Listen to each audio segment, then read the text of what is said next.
Hello, and welcome to the podcast that discusses all things gaming.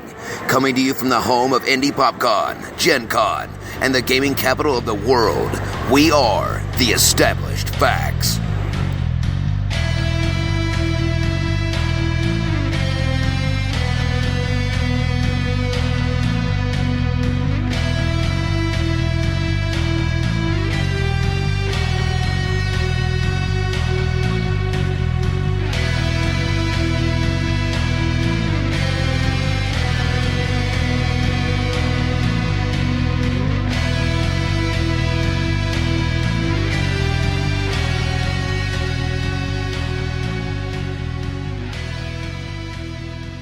Hello, everybody, and welcome back, sort of, to the Established Facts. This is our part 2 of our GenCon review. We had so much fun at GenCon, as we said at the end of our last episode, that we had to break this up into 2 parts because we wanted to just keep talking about the neat stuff that we had experienced and some of the stuff that we're looking forward to for next year. So, with not much further ado, this is episode 158 of the Established Facts. We'll go ahead and do all of our introductions again, and we'll go ahead and start to my left this time. Prime. I'm Avital. Lance. This is Josh. This is Dr. Deb. And this, of course, is Big Don. You can say that we had GenCon 50% one, and now this is the second 50%. GenCon 50%. We had L part GenCon what? 50 GenCon L part 2. percent. That does not necessarily mean that the last episode was a failure. No. In fact, a correct. roaring success. Roaring success. That's Yes, just like those 20s. Roar. It's like when you take the SATs, you need both parts Oh. to be Yes. complete. Now it's all 3 parts. Is this our math I've never section? taken the SATs. He took the S and I then took slept through the S ATs. And the T's. Well, when You I took can't it, it even spell was SATs. it was I still can't only even 2 parts. spell SATs. That's right. That's how old we are. It was in 2 parts when we did it. First 100 points is your name. Yeah, and we right. use stone tablets. Clink, clink, clink. Anyways. Back in my We had day, 3 weeks in order to turn in our answer sheets. there weren't enough questions. But Like it during the essay portion. I had to hire my own masons. That's right. Okay. Good for the union. It was awful. That's right. The engraving process was a nightmare. They worked just like slaves. And forget about I did- Scantron. I'm just saying, right? No, actually, Scantron existed. Yeah, That's yeah, how yeah, I yeah. spit around. That's right, exactly. And what are the Scantron tablets. what are the old printers that used to? I can't remember. The- teletype? Dot matrix. Dot matrix. Dot matrix. That's what I was trying to think of. Yeah. Oh my gosh. The only printer that sounded like a typewriter. Yeah. No, no. Well, I mean, that's basically. Well, I know. That's basically what it was. On a very quick Oh, side sure. note, my dad used to work for the newspaper a long time ago here in Indianapolis. And Did he have to run slugs? I would go into his office. He was a computer programmer, and that's all they had was dot. But they had these dot matrix printers that were 5 feet tall, and it was insane how much noise. Like, you'd be walking down the hallway, and it would just be peaceful, and you might hear some music, and then you just walk by their dot matrix room, and it was insane how loud. And then you'd walk past it, and you're like, that was weird. I feel like And then, of course, you walk downstairs where the main printers for the newspaper were, and that was like, And the only thing you can say is when someone's talking to you is, what? yeah, well, I'm sorry. Do you have your visitor's pass? I went to the potty. I don't know where it is. I just looked at the food cart. I was hungry. That's right. So, GenCon. Those of you just joining us, this is a gaming I podcast. promise fair. to this. It is. It's not all about, It's Okay. the game of And life. Speaking of a gaming podcast, That was very and good, very good. Being from the home of Gen Con and the gaming capital of the world, yeah. we will continue to talk about Gen Con 50 because it was just that GenCon L. Gen Con L. 50. GenCon 50 Leagues Open Under the Sea. parentheses 50 close parentheses. Okay, so we left off talking about some of the games that we experienced at Gen Con 50 and what we really enjoyed about them. Don't look at me like that, Lance.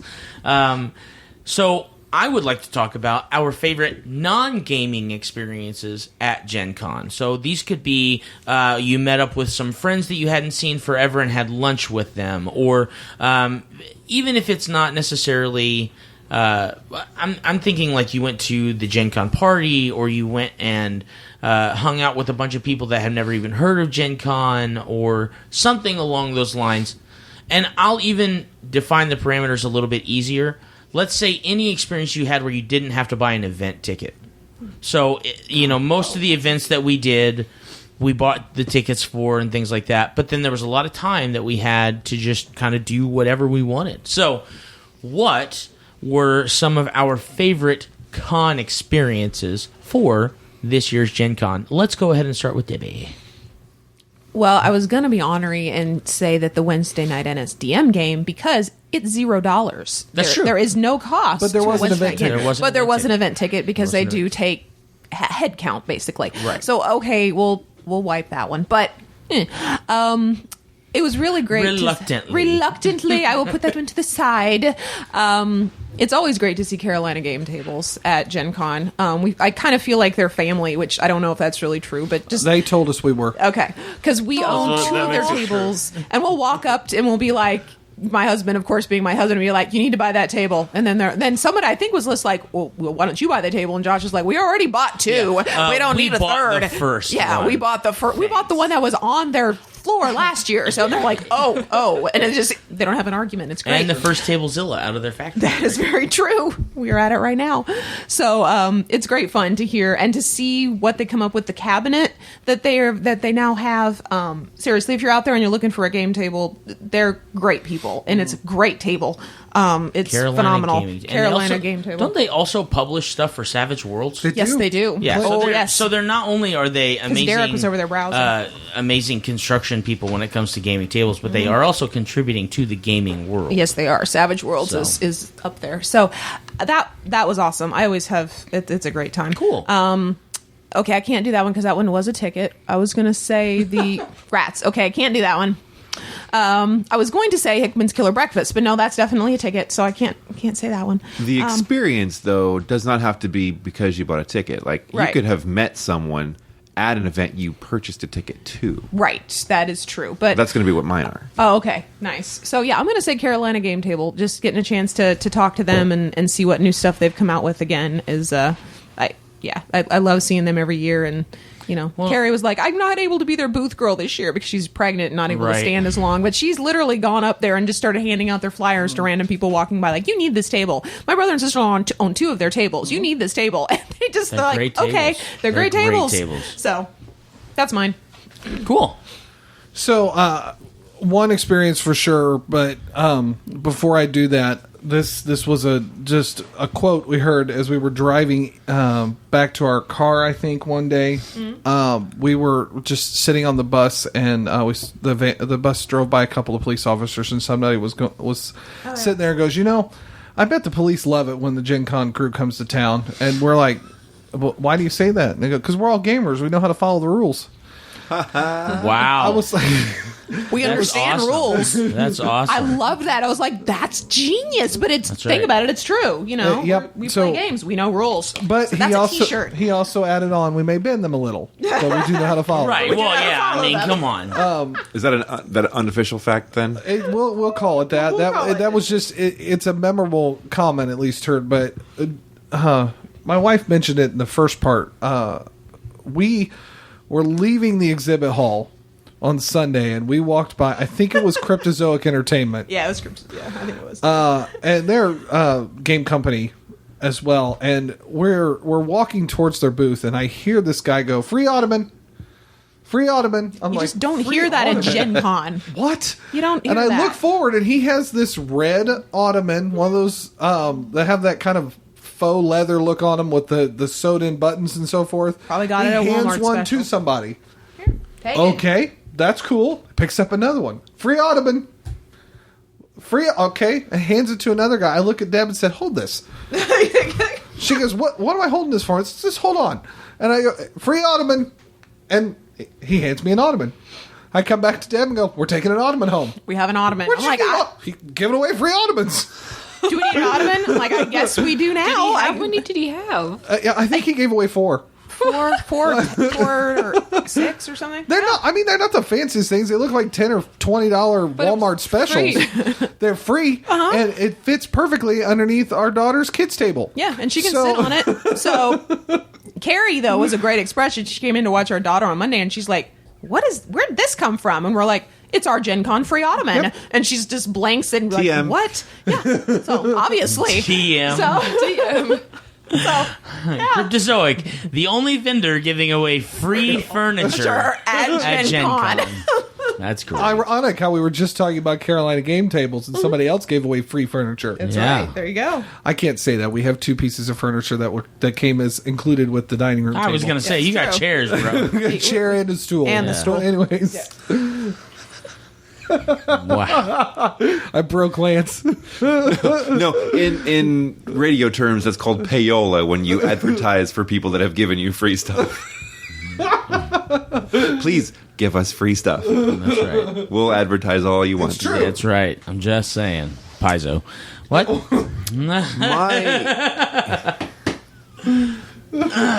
My memorable experiences, like I told you in the first part of this episode, I spent a lot of my time playing games. So the very few moments I had to myself were spent meeting people, running into people, having people run into me. Most of the time on accident, sometimes on purpose. So I just like to go through and name drop a few folks that I ran into or that ran into me or that we met up with. First, the Massies. Completely by accident, we were on a break from one of our games, went out to have a beverage, and ran into Michael and Kayla Massey, that you may remember from earlier episodes of the Established Facts.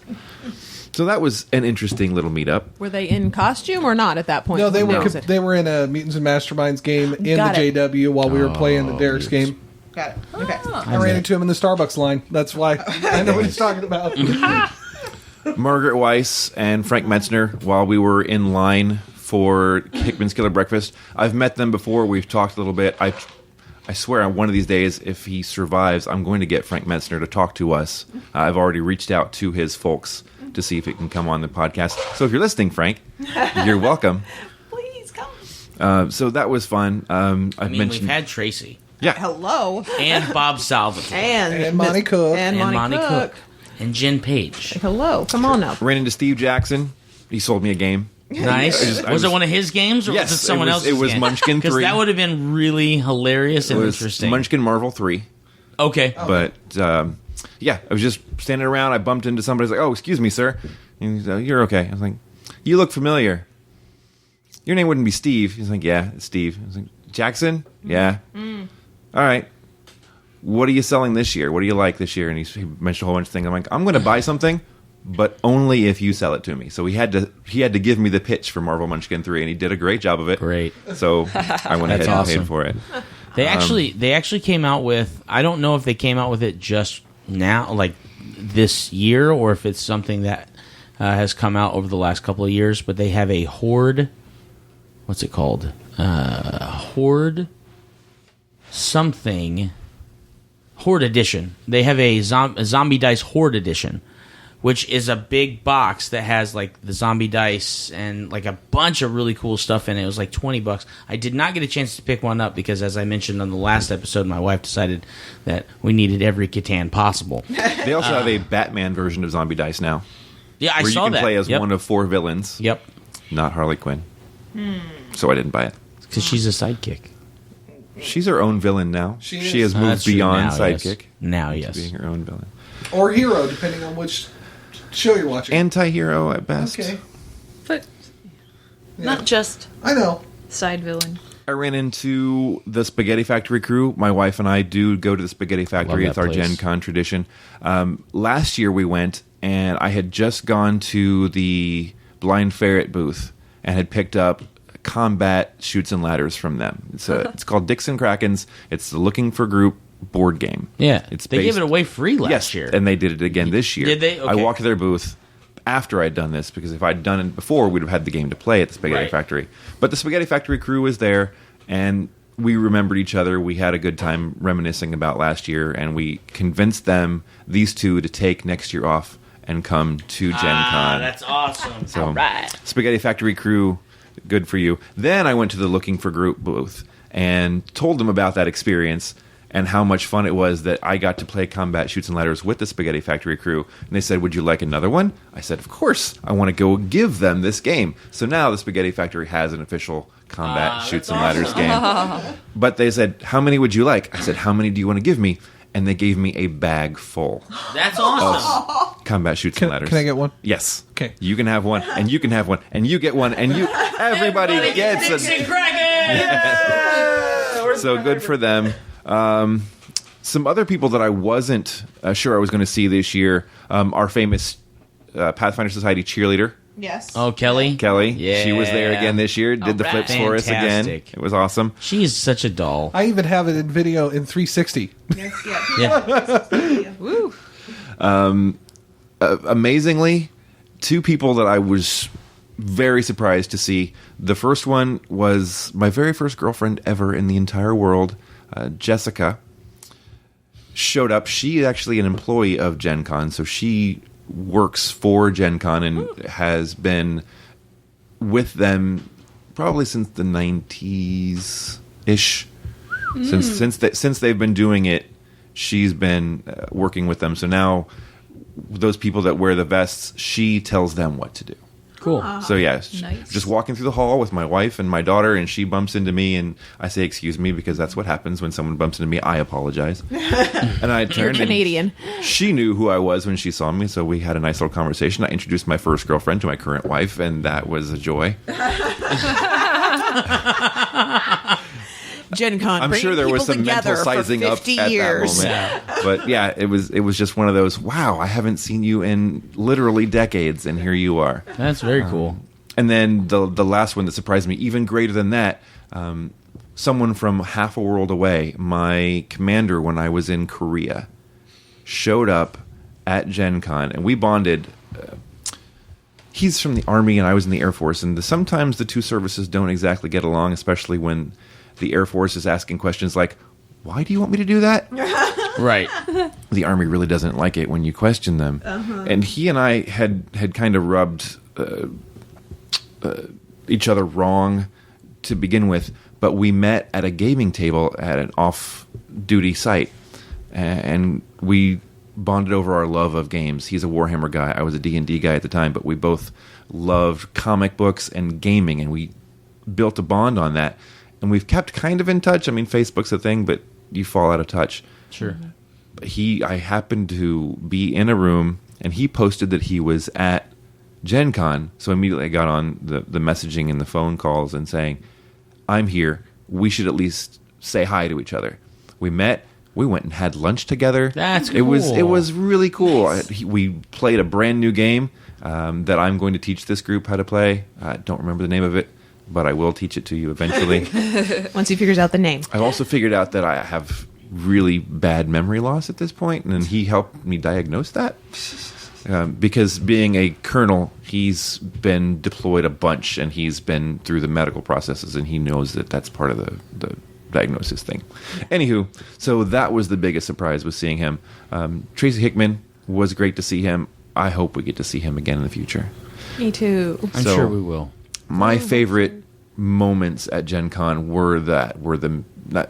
and one last, our GM for the second Pathfinder Special. We've talked about our first one in Saint, but the second one, Eric Klingenpeel. Eric. I was like, is it Adam? Eric? Okay. Eric Klingenpeel, who taught us so much about Pathfinder Society, because as I discovered, his Pathfinder Society number is only 3 digits It's 3 long. digits. Yeah. Yeah. He Yeah. was amazing. Mine's he was 5 a lot of digits fun. long. There He are was a 6 font digit of longs. knowledge, Yeah. and he allowed me to bribe him as well. So Yes. Right. Like Saint Which was gave us a fantastic. nice little comment on our Facebook page, Oh, and that good. was Yes. great. But every GM has allowed me to at least give them some candy in exchange for maybe something that would go our way later on in the game. Right. Yeah, try rolling this Yeah, instead. he did say And- at the very beginning, I was like, I'm going to bribe you. And he's like, have you bribed every GM? I said, yes. He said, how's that worked out for you? And I thought, this isn't going to go well. Yeah. And it turned out the exact opposite. He Yeah, was really yeah. cool and really knowledgeable about everything. Yeah, it Yeah. was really neat. He knew Well, his and, stuff. and I know that in our Pathfinder Society game, Vanessa plays an alchemist, and there are times when she has questions about her alchemist, and it just so happened that Eric his favorite class is an alchemist, which was yeah. really cool for her, I thought. Yeah. And yeah, those games were really, really good, and Eric was a phenomenal GM. Like, yeah, this is how I thought this he works. Did a great Like, job. someone who knows how the alchemist works. So, Avital, after you wake up, no, I'm just kidding. Yeah. Well, I talked about how much last 50% episode. How much fun I had NPCing, and since I was an NPC, I didn't have to pay for that, so it was without a ticket. But Okay, but I that's already true. talked about that. That But I is really, really had so much fun with that. But some other little moments I enjoyed was getting to see Lance and his daughter and taking a couple pictures with them. You know, that's always fun. Like. To be in the same costume as She looked from the forward same to that. thing. She was been looking forward to that since PopCon. So she's like, "Is Avital going to be there? Is she going to dress up? Because I'm only going to wear it if she's going to wear hers." Oh, that!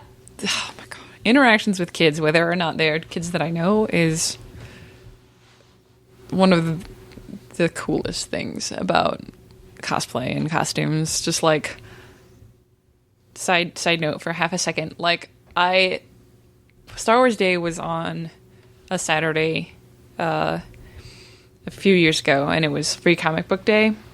And my friend worked at Half Price Books, like at 86 and Ditch, and they were having like a big thing. And so everybody that worked there was like dressing up, and they had all these things, and the 501st was there. So like I threw together a Leia costume, like from Hoth, because that was like easy. It was I found like a white puffy pants coat. Yeah. And you know, and things like that. And my mom like did my hair the right way because it was still long at that point. And there's a guy. Well, apparently had to ask if I was Leia or Padme, but whatever. And was like, he's like, oh, my daughter really likes Leia, and so then like he went and found his daughter elsewhere in the store and like brought her over like to get a picture, and she was just like really shy, and then like hugged my legs, and it was just like the cutest thing. Just, anyways, that was a side note. But GenCon, and besides, you know, fun at games, that was a fun moment. I didn't walk through the exhibit hall a lot, but I did, just because sometimes for me it's really overwhelming. Just it brings out my introverted half. I'm just like, so many people, and it's hard to just. But I did get Your a bubble chance. shrinks there. Yeah, I'm just like, oh. But I did get a chance to walk through Artist Alley, which I really enjoy. Just like seeing all the amazing things that people have created in that manner. And I did buy one little piece of art, so that was. It's like a little forest scene with a little unicorn in it, and like, one of my werewolf character, their like tribal totem is unicorn, so it's kind of a thing for me. But so that was like a nice calm moment on Sunday, just kind of get into like chill and like walk through Artist Alley and enjoy the beautiful art. So that was nice. Okay. So I go to, I don't know, I think I have a lot of okay experiences with Gen Con in general. Like, I do a lot of things that I don't necessarily have to pay for, but if we're talking about specific moments, there was really only one this year that I could think of, was when I was waiting on my brother to come pick me up at one point in time, and I was in the food court at the convention center and just randomly walked up to two people who were in the middle of playing an Ascension and was like, okay, how much more time do you guys have left on the game? And they said that, you know, they were almost done and that they were going to be there for a little longer. And so I decided that I was just going to jump into a game of playing Ascension with them. So, and I had it was the newest. Yeah, was I it don't the know newest what Ascension? set. Yeah, it was the newest set. Ascension. And so, I mean, the rules in general never changed, but the cards were cool. They were different, and I had a good time just sitting there. When in any other normal circumstance, I would have been bored out of my mind trying to wait on my brother to get there to come get me. So, you know, that's all I got. Short and sweet. Short and sweet. I would have to say that probably I had a lot of really fun things that I got a chance to to do this year that I haven't done in a long time, but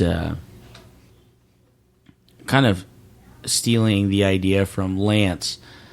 My favorite experiences at GenCon a lot of times are running into people that I haven't seen in a long time. And I always happen to run into my friend Frank Epperson. Good old Frank. And he... I think I just stumbled into him twice this year in the exhibit hall, which to me, I feel like the exhibit hall is the last place that you would end up randomly running into a friend of yours. But I swear Especially to you, every GenCon. year at GenCon, I run into him at the exhibit hall, and he just happened to be stopped at a booth buying some dice, and I was looking for Bonnie and just happened upon him. And we stood there and talked for a few minutes, and then he was heading out to go to a different booth or something along those lines. But so that was really cool. I love seeing my guy Frank, and even if I only get to see him at conventions and stuff like that, it's a lot of fun because he's a friend of mine. And then I got a chance to spend some time with a friend of mine from high school and basically all of her family. My friend Sharon Cruz, who lives in Chicago, and her husband Ryan both live up in Chicago. They're both attorneys up there, and they come down for GenCon every year. And I'm telling you, other than maybe the 5-minute stop and talk for a minute, we haven't gotten a chance to really see each other and hang out. I know Josh actually went to school with Sharon Cruz. Do you remember Sharon? I know Sharon. Okay, I don't yeah. remember going to school with her. I thought you guys went to IUPUI together. Oh, that. Yeah, okay. College, yes. That would be school. I know, but when most people refer to school, they're talking about high school or middle No, I'm school. talking about anything in which you have to sit into a classroom and take a test. Anything Yes, that's she referred was- to as school. You matriculated together. She was in the computer engineering program before she stepped out to become a lawyer. Yeah. And yes, that's a whole nother fun story about her life. Anyway, so Sharon, beautiful lady, and she's got a brother and a sister-in-law that just had a baby a few months ago, and he is the cutest thing in the world. And then her youngest sister, Sarah, and Sarah's boyfriend, which I unfortunately cannot remember the name of right away. But we all got a chance to spend some time together on like Friday and Saturday. We got lunch at Noodles and Company, and I wanna say it just was got a chance to probably- catch up. I was gonna say, I want to say it was probably the first time that I actually had a chance to hang out with her brother and her sister. Yeah. Just in general. Yeah. 'Cause they're usually And they're don't hang out. I mean, and- they're great people, and we don't get a chance to see them very often because Sarah is going to school up in Chicago with her boyfriend, and Joe and Vicky. Joe is Sharon's brother. They live up on the northwest side, just outside of Marion County, which is, obviously where Indianapolis is. And IUPUI. And so they, and IUPUI, where they went to school. And so it was really cool getting a chance to see my friend Sharon and her family and her husband Ryan. And we didn't get a chance to sit down and play any games or anything like that. But in general, it's always great to see friends that you haven't gotten a chance to see in a while. Take some time to really catch up. So, yeah, I would say that's probably my favorite experience for GenCon. So, now that we've talked about, yes, Lance. The name of the game is Coup, C-O-U-P. Oh, yeah, I've played Coup. Okay. Yeah. Coup is awesome. Yeah, that's the game. That game we is played. great.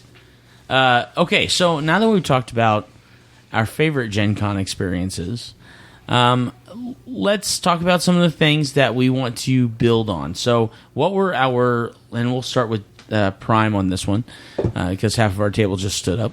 It's because their Which baby means it'll woke take up. 5 I know. minutes. Yeah, right.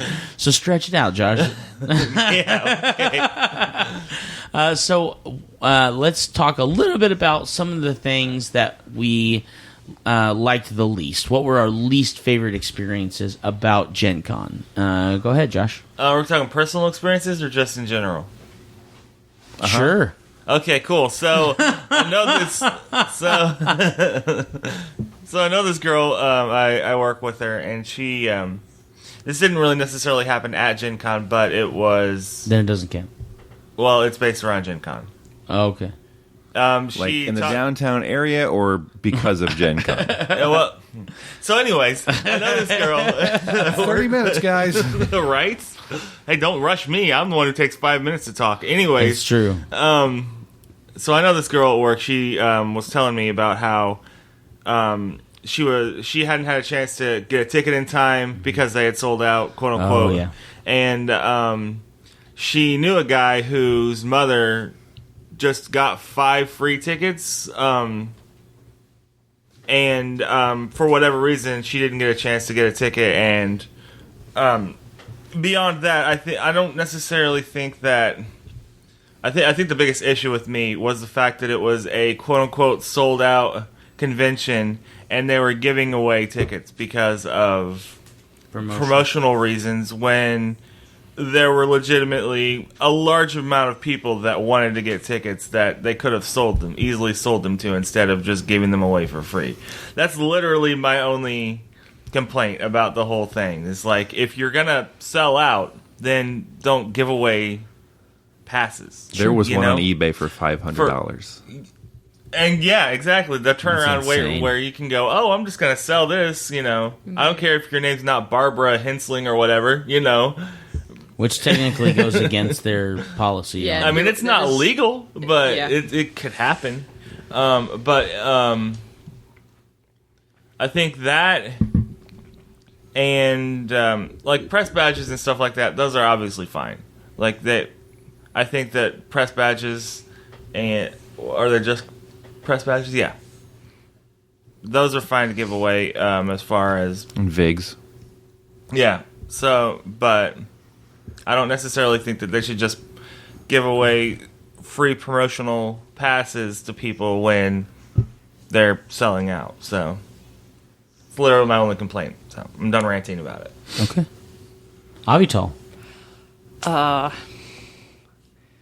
I always have a difficult time thinking of things that I don't like, which Well, it's not. That's why I worded to be your least favorite experience. I don't know. On a scale of 1 to 10, what Parking. was 10?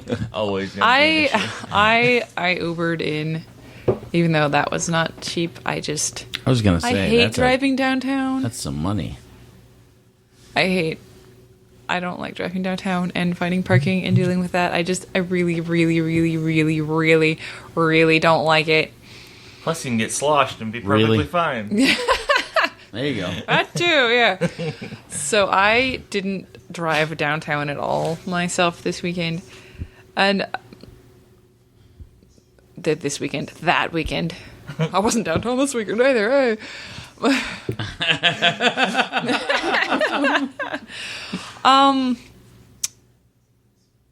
I don't know. Least favorite would probably be just me dealing with loads of people, but that's not Okay. That's just a personal thing. It's not Right. like a thing that you can really change. Sure. So, because I don't know, I had a good time and Okay. Good. Then nothing. Lance. Let's see. My least favorite thing was some drama that happened. My worst thing, being the ambivert that I am, since we've done the whole personality profiles thing, I found out that I pretty much can fit into any group.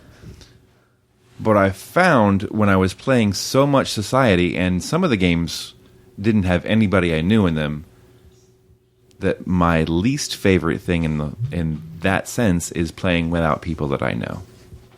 I like playing games with my friends because when you play with your friends, you know who they are, so you can excuse a mistake or you can excuse a bend of the social norms.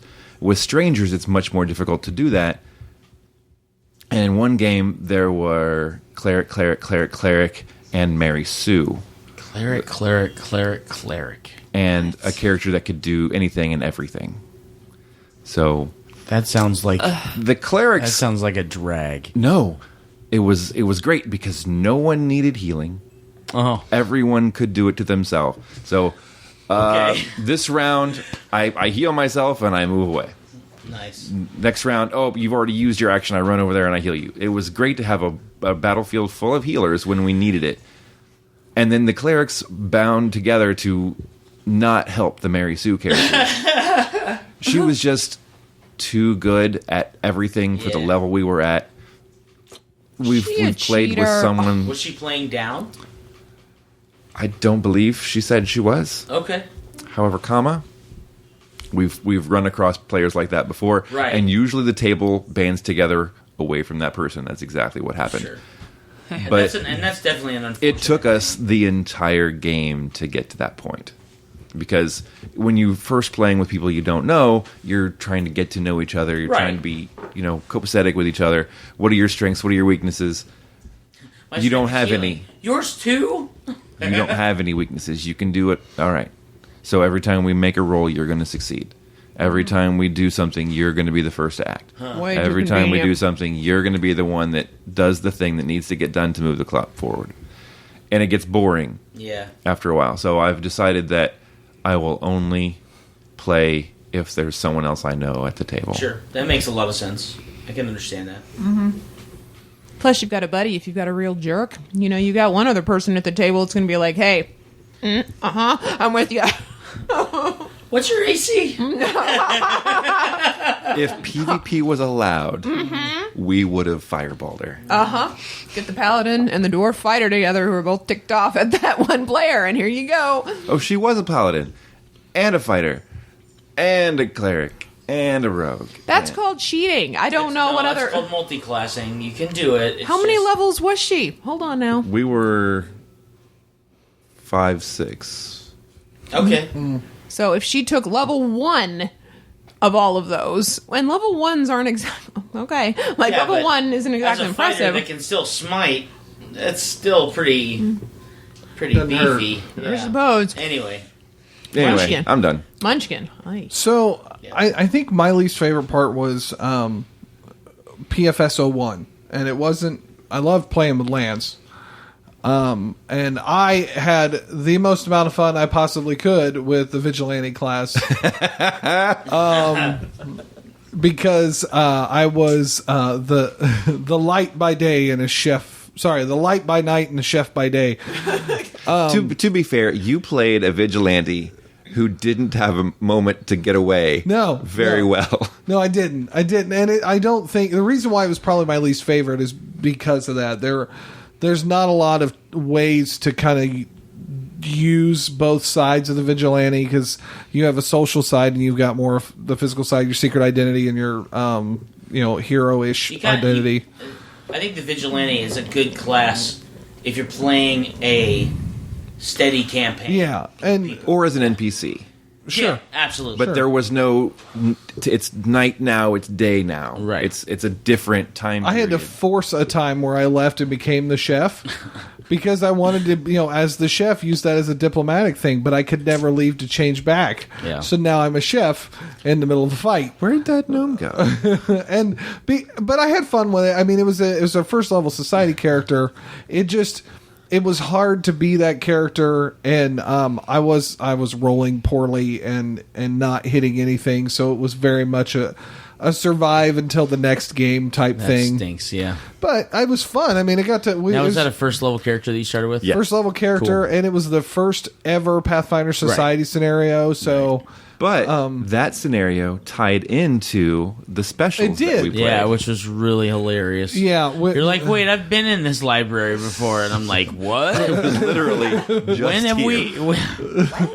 3 hours ago. Well, that was a fun part about the special part 2, because you weren't in that, but the majority of the team had just completed the Silver Mount collection, and in the second special, it all started taking place in that same museum with the same curator, the Black Rose Museum. So that was awesome. By the way, I was like, I don't know. Clockwork Keys, folks. Clockwork Keys. That way, constructs will leave you alone.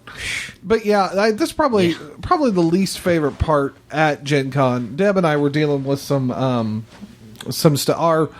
Our dog was in the hospital. And we had to leave each day to go kind of visit with him. Though this is weeks after, I will report that he did come home, but he did ultimately pass away about a week after Gen Con. So that was, if I had to say the least favorite part of the entire weekend, it was the having to leave to go see Yeah. our dog in the hospital. Yeah. But from a Gen Con perspective, I had all of the games went really well. Even that one, it just, so if I had to say least favorite, that was probably it. Yeah, I mean, I second him. I was like, I'm not sure how I can gracefully say that my least favorite part of Gen Con actually had almost nothing to do with Gen Con. Gen Con really had no impact whatsoever. But that we had to always schedule every day to be able to take that break. And it wasn't a very fun break, so it wasn't like we were going out to drink. We were, going to see a dog in a hospital. So, yes, I see a finger. Yeah. A finger has risen. I'd say probably also, now that you've said this, like my least favorite part of Gen Con, unrelated to Gen Con, my sister's dog died during Gen Con from the same thing. Yes. Yes. So talk about... Had they met? Weird. No. No. Never. So talk about emotionally... It was just like... Yeah, because we watched we saw the Facebook post, and we were like, "Are you kidding? That's what our dog is dealing with." And then their dog passed away, and we're like, "Oh my gosh!" Talk about feeling horrible. And then, and we're visiting our dog, and then of course he did eventually end up passing from basically the same disease. So yeah, it was. What I will say though, Gen Con gave us moments of. It took us away. From that for a little while, and I'm very grateful to them for that, because otherwise my brain would have been thinking about my dog 24/7, whereas I can escape into Galarian, I can escape into Starfinder for a little while, I can play this, and for a minute Absalom Station. Absolutely, Absalom Station, and it gave me that break during that, and I'm grateful for that. So even though Gen Con is it's kind of a combo in my head of good and bad moments, Gen Con was the happy reminded me that of my hobby, that my friends are there, that it's going to be all right. Gen Con did help me with that. So anyway, so my least favorite actually in Gen Con would probably be, that's a hard one. And Josh is going to glare at me on this one, and I don't mean for him to do this, but it's probably going to be the Batman game, only because I had played the Batman game once before, and so I knew the basic gist of what all these characters are going to be. Now, the characters are awesome, but I already knew them, and as somebody who is give me a new mystery, give me a new twist, I kind of already knew a lot of their shticks, and I knew Lego Batman was going to be, the cranky, he knows everything. Like, I already knew that part.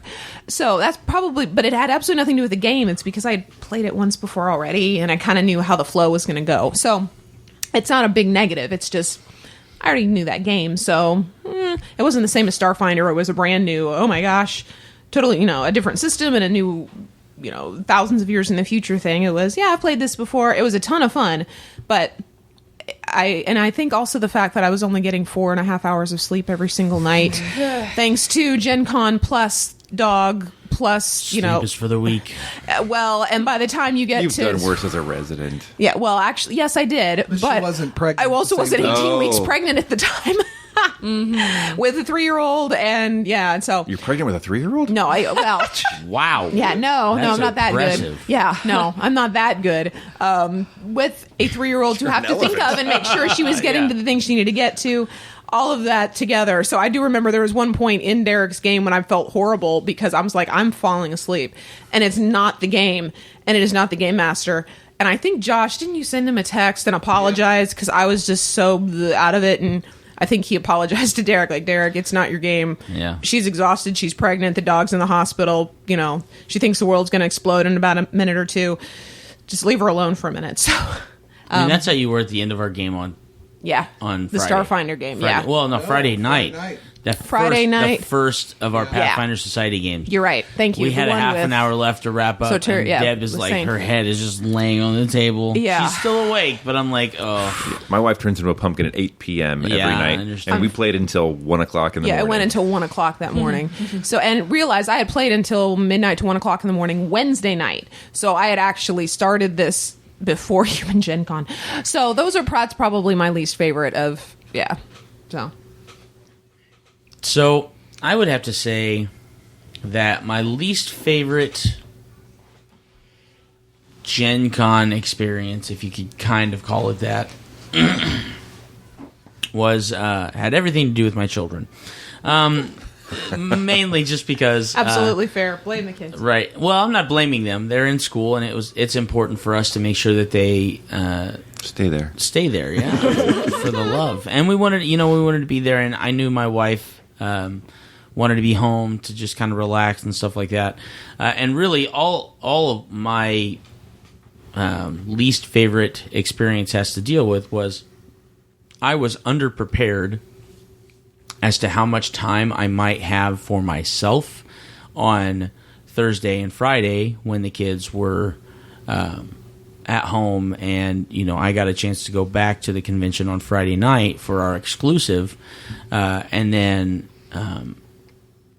probably could have stayed and played a little bit longer in a couple of things that were going on, a werewolf game or something like that on Friday night or on Saturday night. But I was underprepared, and that doesn't have really anything to do with Gen Con's experience. That has everything to do with this year was different than any year we've done, because typically the boys are being watched by grandparents or something like that, and we didn't have to allocate that time for them being in school, and that's just a different reality for us, which is cool. But there was obviously that learning curve, and so it was something that we had to deal with for our Gen Con.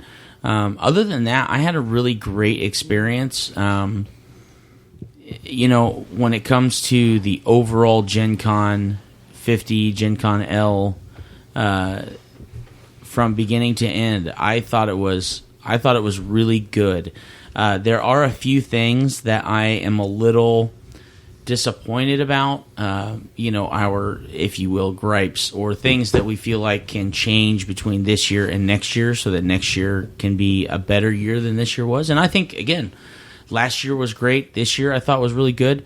But I'd kind of like to examine a little bit of some of the things that were just, we don't really understand why they did this way, or hopefully next year they'll have in mind that that this is how it happened, for Gen Con 50 and maybe for Gen Con 51 it won't be that way.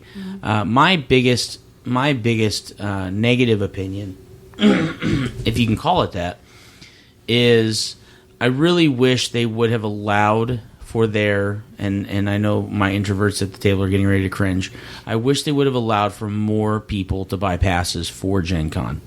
Because to me, Gen Con 50 was the epic, we're not going to see another 50th anniversary, or well, I guess it's not an anniversary, 50th Gen Con until, 50 years from now, and we'll all be... Then it'll be the 100th, not the 50th. Right, exactly. And I'll be quite curmudgeonly if I even, right. if I even, if I'm even there. If I'm even there, because. But the fact of the matter is, to me, I love Gen Con. It is my favorite convention of the year. There are a few others that are very, very close second place holders. But I feel like what I wanted was a Gen Con at the level of a San Diego Comic-Con. I wanted a Gen Con that had potentially 80 to 90,000 people.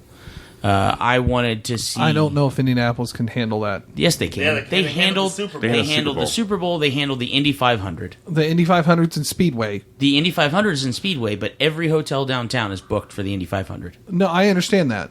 But that they're the able to doesn't move. take place Correct. downtown. The convention fine. center itself couldn't handle that many. Yes, Lucas Oil can, because it can seat 78,000 people. But that's technically considered part of the convention center. But that's seating space, not Right, use. I understand that. So, But my point is, you have enough space between the JW Marriott, which has its own conference and convention center on the backside of it. You have the entirety of the convention center in Indianapolis. You have the entirety of the Lucas Oil Stadium. You have every other outlying hotel that's connected by a skywalk that has ballroom after ballroom after ballroom. And then you also have... There are hotels that people stay at. The Hampton Inn and Suites downtown, they don't host anything yet. The Hilton Garden Inn downtown, they don't host anything yet. The Sheraton, they don't host anything yet. All of these are hotels that can be expanded to for event space if you're getting to the point where, okay, the only thing we can hold at the convention center is the exhibit hall and maybe, the exclusive game rooms and stuff like that. There are going to be places at Circle Center Mall you could come into. Right. I mean, there's actually a lot of vacant space on the if you're familiar with Circle Center Mall, on the 4th floor Circle Center Mall where the Full Tilt arcade is. There are 2 or 3 facilities that are up there that used to be bars that are vacant and have been for probably 10 years. Again, those are things. Those are things that I feel like Gen Con can expand into, so that you can circumvent having so many people in the hall. I think they did a great job with being able to keep traffic down by limiting the number of passes. I'm not saying that they failed. I'm saying that they succeeded in having the con that they wanted. They did not succeed at having the con that I wanted. I wanted to see 90,000 people there for Gen Con. Which is partly why Dragon Con is technically a bigger con. That is true, because they have 3 hotels and a conference center that they leak out into, and they are very large, and they build that convention to fill that space, knowing that they're going to get somewhere in the neighborhood of 90 to 100,000 plus people there. And I want that to be Gen Con, because I legitimately think they could have gotten 70 to 80,000 people at Gen Con 50 this year, even if it was for day passes. But that's my gripe. That's what I wanted to see. I wanted to see an exhibit hall that stretched from one end of the convention center to the other end of the convention center. I think that would be awesome. What do you think about the day? What do you think about getting rid of day of sales? I think day of sales. I thought that idea was great. Yeah, I personally did, because what that does is that gives them the number ahead of time as to how many people they can have in there. They open will call on Wednesday, which means literally everyone. If you start Wednesday morning, theoretically, a majority of your attendees are already going to have their badges and tickets for day one. You don't have to worry about lines that are just wrapping around, foot traffic and things like that. You still had opportunities to buy tickets. You could still buy tickets online and then pick them up. That's a whole different situation. That was. But in general, I thought the idea of eliminating the on-site passes was a really good idea, because Gen Con is not the only convention that does that. There are a lot of other really big cons that you have to buy your stuff before you ever walk in the door. And I feel like, especially when you're talking about for security purposes, if everybody already has their badge on, you have less number of people that are walking in there as just random people that are there, whether they're there to cause trouble, whether they're there to just sit around. I mean, if you're trying to dilute the amount of traffic that's there that hasn't paid for a pass, the way you do that is you make everybody buy their pass before they ever come in, and then you know, the convention center is a public building, so you cannot eliminate the foot traffic between certain hours of operation, regardless if they have a pass or not, because it is a public. It's considered a public walkway. The hallways are, but it eliminates the number of people that you're going to have sneaking into rooms, because everybody should have their pass on. Everybody should have everything that they need right then and right there. So. And I don't care who goes next. Oh, okay. Well, I'm not going to necessarily direct this right at Gen Con, but I know my wife and I both kind of talked about this. Correct me if I'm wrong, Lance, but weren't last year's Pathfinder specials from 7 to midnight? 7 to midnight. 7 to midnight. Paizo? Please go back to that. Stupid. 8 to 1 Please is insane. stop 8 to 1, Paizo. For the specials. You're killing me, Smalls. At least. You can have games from 8 to 1. I don't care if you want to do a 1 to 5 in the morning. I have no, I don't care. Yeah, the specials, whatever. 7 to midnight. Please. The 1 a.m. is just ridiculous. Specials I agree with, but if they want to continue to run it, I'm a night I thought it was owl, awesome. and it doesn't matter to me if they play at 1 a.m. But I thought it was awesome they had overnight Pathfinder Society stuff. That's fantastic. right. But really cool. you got to stop that Those at are the- midnight. Oh my at gosh. least for the big big things. Yeah. Because if you got something at 8 a.m. the next morning, Yeah. I mean, Yeah. and I mean that's was kicking our And you tail. got to get home. And Yeah. Yeah. And you have to Most of ride us in the build our schedule around the big events. So Yeah. we could build our schedule around something that happened noon to 5. Yeah, exactly. Yeah. So I love the idea. I love the idea of doing the special at 7 to midnight. I get that. That's great. I know why they're doing it. And but I don't know if they're just trying to make sure there's enough dinner time for folks, and that's cool. I see where you're going with that. But, man, 1 o'clock was rough when you had an 8 a.m. Pathfinder Society game the next morning. I will say, though, that tired players are funny players. They are funny players. But I will I'm not. actually say, I'm just gone. I'm glad y'all are funny. But last year, what was it? Madden, and our whole table, we were laughing up until midnight.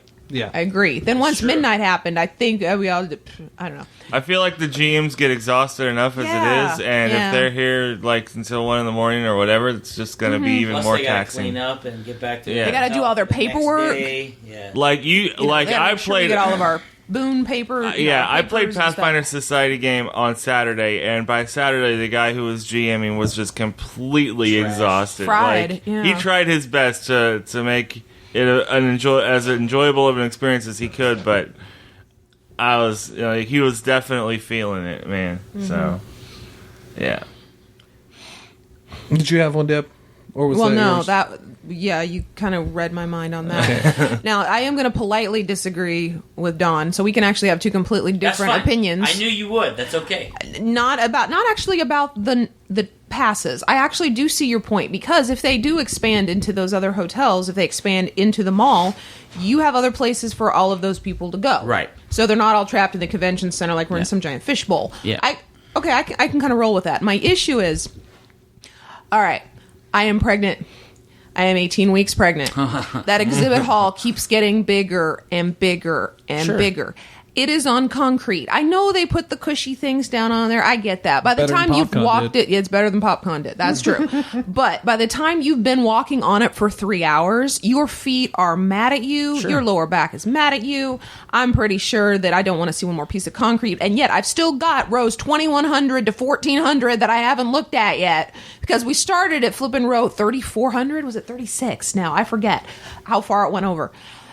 So, I mean, I understand. I respect the fact that exhibit hall is its own adventure. But when you want to see the exhibit hall, and you really do, but you are like, how am I going to do this and not require permanent, like, back treatment by the time I'm done? And I'm in my good shoes, okay? I'm in my good, expensive, like, $100 sneakers here, okay, people? I'm ready for a Disney World walk, okay? We're ready. And after 3 hours, I'm like, I gotta sit down. I can't do. My back's killing me. I don't know if I can. Oh my gosh, I think I got a headache, and it's not good. So I don't know. If they keep expanding the exhibit hall, I am gonna have to be like, all right, I'm sorry, rows 3,000 to 4,700. I can't make it to you. I'm sorry. I think the I can exhibit hall understand itself, Go forth and sorry. I feel like the exhibit hall, the vendors, I think that's plenty big enough. For the Goodness. amount of vendors. They had Here's- 500 vendors this But here's year? the thing. Here's the thing.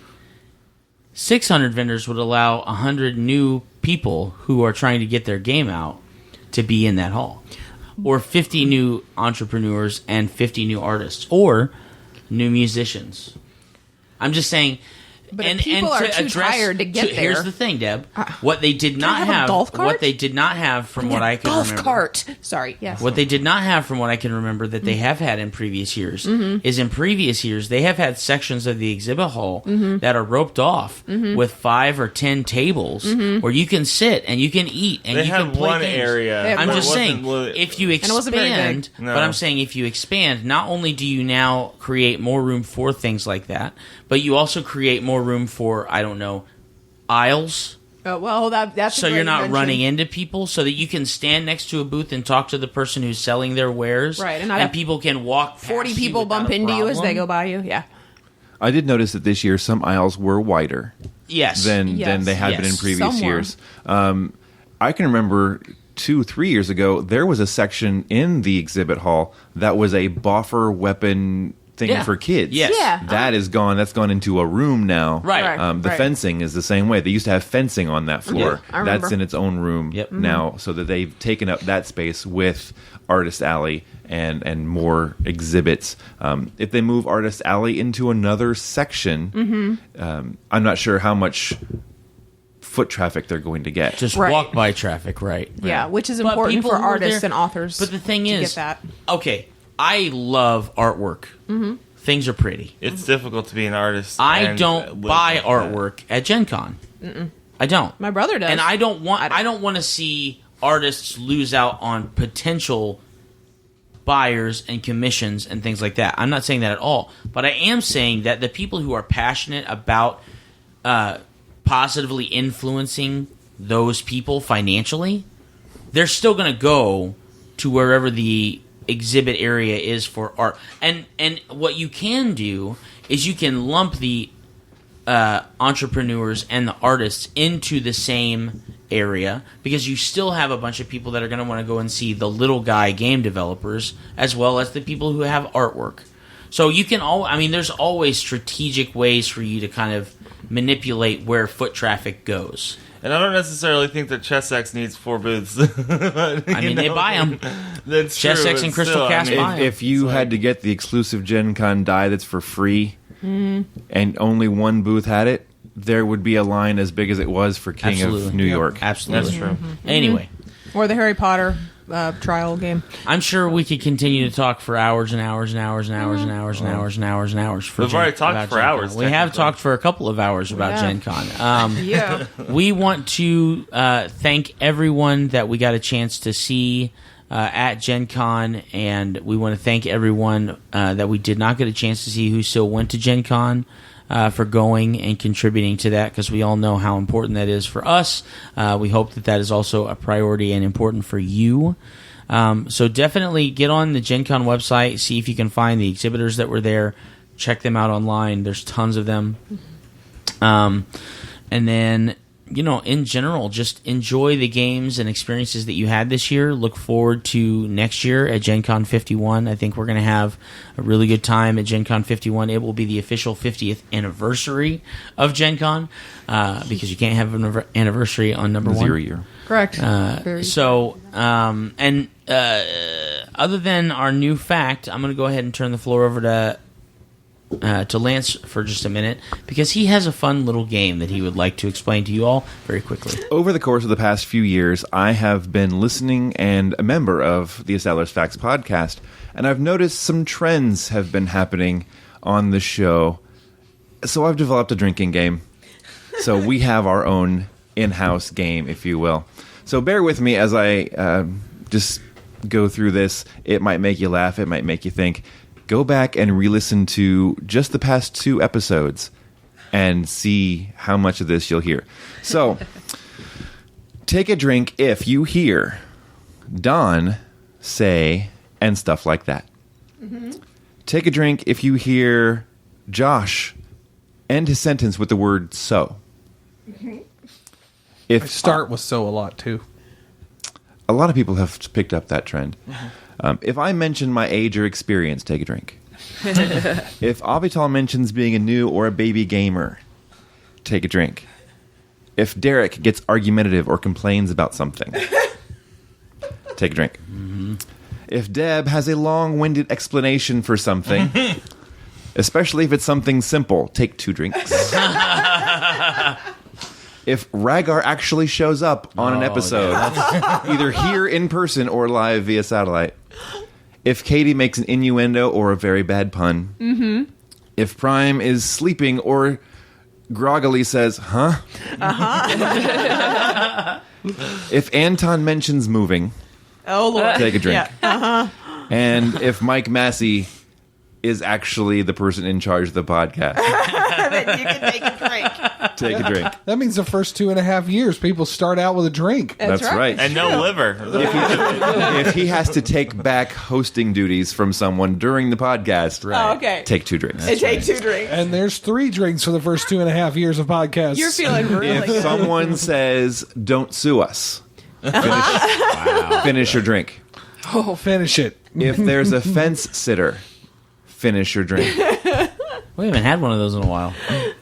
Because If we say the words live via satellite, take a drink. Uh-huh. If we plug another podcast, take a drink. Oh, they're going to be game. so drunk. Oh. If you can hear kids Shut your talking mouth. or crying in the background, finish your drink. That'll be Because you're going to need one. Yeah. If there's a Mario jump for language, take a drink. So anything that Adam Godfrey's on. Got it. Yeah. Actually, Adam was safe the entire time he was on. The If there's a This last console time. war, Not the one before take a that. drink. Yeah, And console finally, take a drink, refill it, and take another one if it's a Tracy Hickman episode. There you go. Yes. That is the unofficial, official. So start with established episode fact drinking game. 155 of this game, Yes. and then you can just play through the last three. There you go. Play through the last 3 episodes, and then you'll. We should do that as a podcast. You'll have Just necrosis. listen to a podcast as we play the game. I'll be drinking Sprite. Thanks. People are going to be That drinking, would be fun. People are going to be drinking a lot of apple juice. That's Yeah, I all was I have to gonna say. say. So. I didn't say it had to be an alcoholic drinking didn't. game. It's just a drinking game. All right. Kool-Aid. Drink the Kool-Aid. So on episode 155 okay. of the established facts, because 156 we did not establish a fact because it was part 1, and we just went right into part 2. 156, 157. This is 158. This is, you're right, 156. Sorry. Numbers are hard. No. Calm down. I have it written down on the back of this page. I just didn't make any new notes on episode 158. Okay. All right. So I Fair apologize. enough. You're right. Okay. So on episode 156 with Tracy Hickman, we established that your life is the most amazing multi-path adventure story. You just have to be willing to press start. And Tracy established for us that home is where your story begins. So for episode 157 and 158, our post-GenCon parts 1 and 2, I have 2 established facts. Oh.